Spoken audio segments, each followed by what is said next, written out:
hanap buhay niya'y magtinda ng maleta na ginawa niyang nakakaaliw. Yung kasi malata namin sa double zipper, hindi kayo mananakawan, plus flexible yung body. Wow!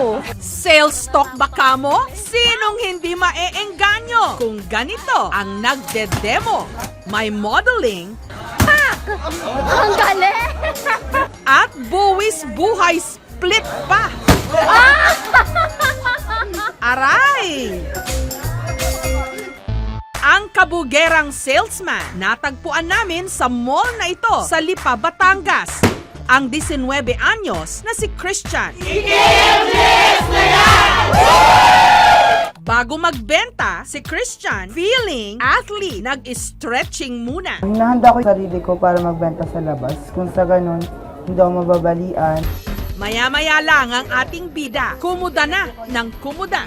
Wow! Ito ba, mas maganda siya kasi double zipper na, hindi siya nananakawan. Ang hirap sa buhay na nakukunan ka nang di mo alam. Akala mo secured, pero hindi pala. May ibang nakikialam. Pwede mo siyang upuan ng upuan. Silicone grip rubber, high grade aluminum alloy. Siyempre, ang highlight ng kanyang demo, ang ayaw paawat niya pag-split. Abot kaya na, matibay pa. 1 and 2.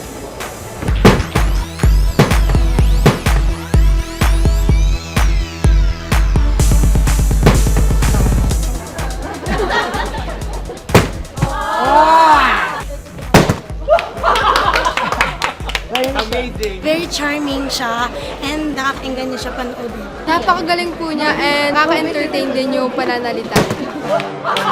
Sa babakay sa ating lahat, triple pin. Dapat masaya, dapat walang problema, dapat happy-happy lang. Mahigit 2 linggo na raw na ginagawa ni Christian ang gimmick na ito sa pagbebenta. Mula noon, bumenta! Kumbaga dati, nahihit ko yung 15 pieces. Pero ngayon, tumaas siya, naging 21 pieces a day. Yun nga lang, dahil sa kakasplit, nabutasan na rin siya ng pantalon. Ano ko na po yun, last show. Yun po, pagka-split ko, nawarak. Ang pagtatrabaho at pag-aaral, pilit niyang pinagsasabay. Grade 11 na siya ngayon. Kinakaya ko siya kasi gusto ko makapagtapos. Gusto ko naman na makatulong sa pamilya ko. Ang pamilya ko na nagsilbing inspirasyon ko lakas habang nag-a-assist. Rumaraket din si Christian sa pagpaplantsa sa istasyon ng pulis dito sa Batangas. Mula kasi nung naghiwalay ang kanyang mga magulang, naging breadwinner na siya. Ang papa ko po talaga yung nagtaguyod. Siya yung tao na kahit ano ka, susuportahan ka. Siya yung tao na walang sumusuporta sa akin, lalo po sa akin. Kahit ramdam ko na hirap, gumagawa po ako ng paraan para matulungan siya. Pero kung may wildest dream daw si Christian, ito'y ang makapag-showbiz.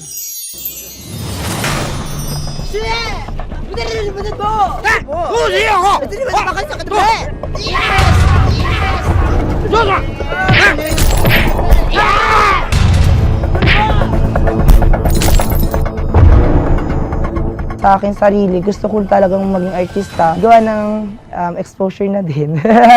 Kasi gusto ko yung positive vibes ko. Mahawak ko sa buong Pilipinas, sa buong mundo. Kung sa ganun, wala nang away, walang gulo, world peace po. Ang galing! Mapapansin at mapapansin ang iyong trabaho na magiging mas enjoyable pa kapag ibinigay mo ang iyong puso.